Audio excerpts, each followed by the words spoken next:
Hello നമസ്കാരം, എല്ലാവർക്കും open ഔട്ടിലേക്ക് ഒരിക്കൽ കൂടി സ്വാഗതം. SSLC വിദ്യാർത്ഥികൾക്ക് പരീക്ഷാ ഹാളിലേക്ക് എത്താൻ ഇനി മണിക്കൂറുകൾ മാത്രമാണ് ബാക്കിയുള്ളത്.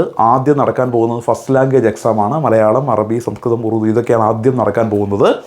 നിങ്ങളെല്ലാവരും അതിൻ്റെ അവസാനവട്ട തയ്യാറെടുപ്പിലായിരിക്കും. ഈ സബ്ജക്റ്റുകളെല്ലാം, ഈ ഫസ്റ്റ് ലാംഗ്വേജിൽ വരുന്ന സബ്ജക്റ്റുകളെല്ലാം പൊതുവെ കുട്ടികൾക്ക് എളുപ്പമുള്ള സബ്ജക്റ്റുകളാണ്, നന്നായിട്ട് മാർക്ക് സ്കോർ ചെയ്ത സബ്ജക്റ്റുകളാണ്. പക്ഷേ ഈ സബ്ജക്റ്റുകളിലും നിങ്ങൾക്ക് മാർക്ക് നഷ്ടപ്പെടുന്ന കുറേ ഭാഗങ്ങളുണ്ട്. അത് ഏതൊക്കെയാണ് എന്നാണ് ഞാൻ പറയാൻ പോകുന്നത്. നിങ്ങളൊരു SSLC വിദ്യാർത്ഥിയാണ് എങ്കിൽ തീർച്ചയായിട്ടും ഈ ചാനൽ സബ്സ്ക്രൈബ് ചെയ്യുക. കാരണം നിങ്ങൾക്ക് ഒരുപാട് യൂസ്ഫുള്ളായ വീഡിയോകൾ ഈ പരീക്ഷാക്കാലത്ത് ഞങ്ങൾ നൽകിക്കൊണ്ടേയിരിക്കും. സോ തീർച്ചയായിട്ടും ചാനൽ സബ്സ്ക്രൈബ് ചെയ്യണം. കൂട്ടുകാർക്ക് എല്ലാവർക്കും ഈ വീഡിയോ ഷെയർ ചെയ്യുകയും വേണം. മാത്രവുമല്ല, മലയാളം ഫസ്റ്റ് ലാംഗ്വേജ് എടുത്ത കുട്ടികൾക്ക് ഉറപ്പായിട്ടും വരുന്ന 1 മാർക്ക്, 2 മാർക്ക്, 4 മാർക്ക് ചോദ്യങ്ങൾ ഇതിനോടൊപ്പം ഒരു വീഡിയോ ആയിട്ട് ഞങ്ങൾ അപ്ലോഡ് ചെയ്ത് അതിൻ്റെ ലിങ്ക് ഡിസ്ക്രിപ്ഷൻ ബോക്സിലും ഫസ്റ്റ് കമൻറ്റിലും കൊടുത്തിട്ടുണ്ട്. ഉറപ്പായിട്ടും ആ വീഡിയോ നിങ്ങൾ കാണുക. വളരെ യൂസ്ഫുൾ ആയിരിക്കും നിങ്ങൾക്ക് ഓരോരുത്തർക്കും. ഇനി വേഗം കാര്യത്തിൽ കിടക്കാം. എങ്ങനെയാണ് ഈ ഫസ്റ്റ് ലാംഗ്വേജിൽ കുട്ടികൾക്ക് മാർക്ക് നഷ്ടപ്പെടുന്നതെന്ന് നോക്കാം. ഏറ്റവും പ്രധാനമായിട്ടും കുട്ടികൾക്ക് മാർക്ക് നഷ്ടപ്പെടാനുള്ള കാരണം ഈ ലാംഗ്വേജുകൾ അല്ലെങ്കിൽ ഈ പരീക്ഷകൾ എളുപ്പമാണ് എന്നുള്ളത് തന്നെയാണ്. അതുകൊണ്ട് തന്നെ നമുക്ക് വളരെ സിമ്പിളായിട്ടുള്ള ഒരു സീരിയസ്നെസ് ഇല്ലാത്തൊരു ആറ്റിറ്റ്യൂഡായിരിക്കും പരീക്ഷകൾ ഉണ്ടാവുക. ഇത് വെച്ചാണ് ബേസിക്കായിട്ട് എല്ലാ പ്രശ്നങ്ങളുടെയും തുടക്കം എന്ന് പറയാം. ഇനി ഓരോന്നായിട്ട് ലിസ്റ്റ് ചെയ്യാം.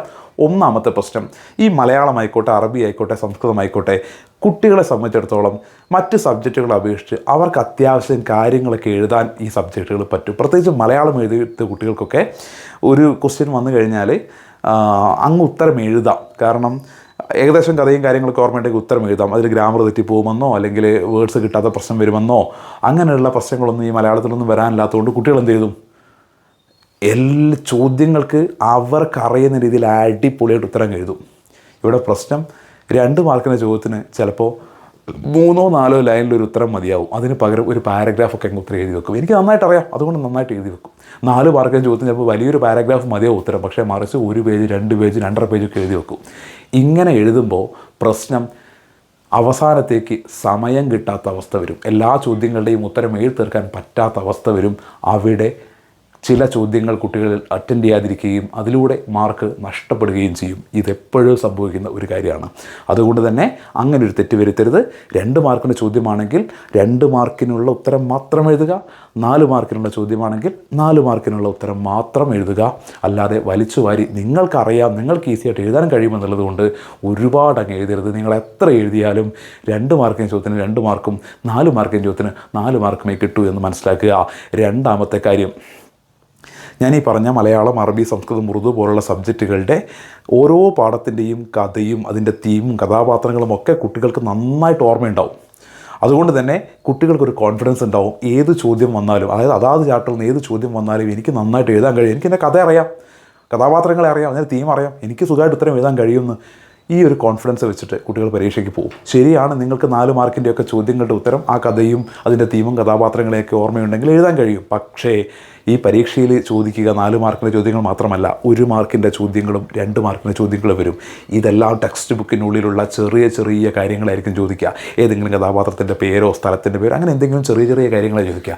ഇതിൻ്റെ ഉത്തരം നിങ്ങൾക്ക് എഴുതണമെന്നുണ്ടെങ്കിൽ നിങ്ങൾക്ക് ആ ടെക്സ്റ്റ് ബുക്ക് തറവായിട്ട് വായിക്കാതെ, അല്ലെങ്കിൽ നിങ്ങൾ വായിച്ചിരിക്കണം. ടെക്സ്റ്റ് ബുക്ക് നന്നായി വായിക്കാതെ, ആ നോട്ട്ബുക്ക് നന്നായി വായിക്കാതെ നിങ്ങൾക്ക് 1 മാർക്കിൻ്റെയോ 2 മാർക്കിൻ്റെയോ ചോദ്യങ്ങൾക്ക് ഉത്തരം എഴുതാൻ കഴിയില്ല. സോ തീം അറിയാമെന്നുള്ളത് കൊണ്ട് ടെക്സ്റ്റ് ബുക്ക് വായിക്കാതെ, പാഠഭാഗം പൂർണ്ണമായിട്ടും വായിക്കാതെ ഒരു കാരണവശാലും മലയാളം പരീക്ഷയ്ക്കോ അറബി പരീക്ഷയ്ക്കോ സംസ്കൃതം പരീക്ഷയ്ക്കോ നിങ്ങൾ പോകാൻ പാടില്ല.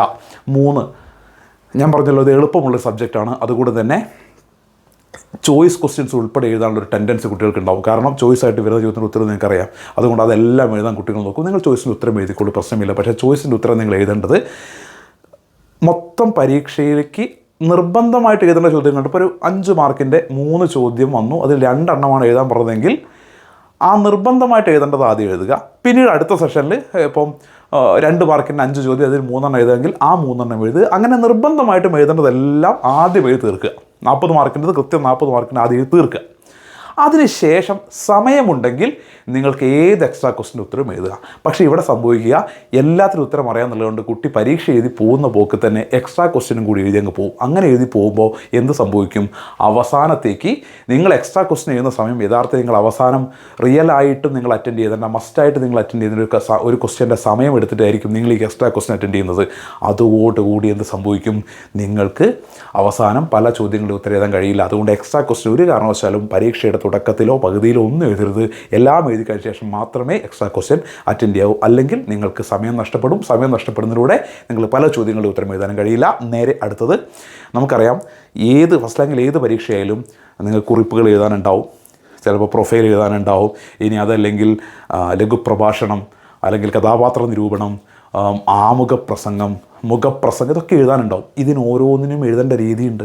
ഇപ്പോൾ സംസ്കൃതത്തിലാണെങ്കിലും ശരി, അറബിയിലാണെങ്കിലും ശരി, ഈ രീതിയിലുള്ള കുറിപ്പുകളും മറ്റുമൊക്കെ എഴുതാൻ വരാറുണ്ട്. പ്രൊഫൈൽ, ബയോഡാറ്റ ഒക്കെ എഴുതാൻ വരാറുണ്ട്. കോൺവെർസേഷൻ എഴുതാൻ വരാറുണ്ട്. ഓക്കെ, ഇതൊക്കെ എഴുതാൻ അതിൻ്റേതായ നിയമങ്ങളുണ്ട്. ഷോർട്ട് എസ്സേ എഴുതാൻ അതിൻ്റേതായ നിയമമുണ്ട്. ഈ നിയമങ്ങൾ കൃത്യമായിട്ട് ഓർമ്മ വേണം. ഈ നിയമങ്ങൾ അറിയാതെ 4 മാർക്കിൻ്റെ ചോദ്യമാണ് എന്നാൽ ചാപ്റ്ററിൻ്റെ സമ്മറി എഴുതി വെച്ചേക്കാം എന്ന് കരുതി എഴുതരുത്.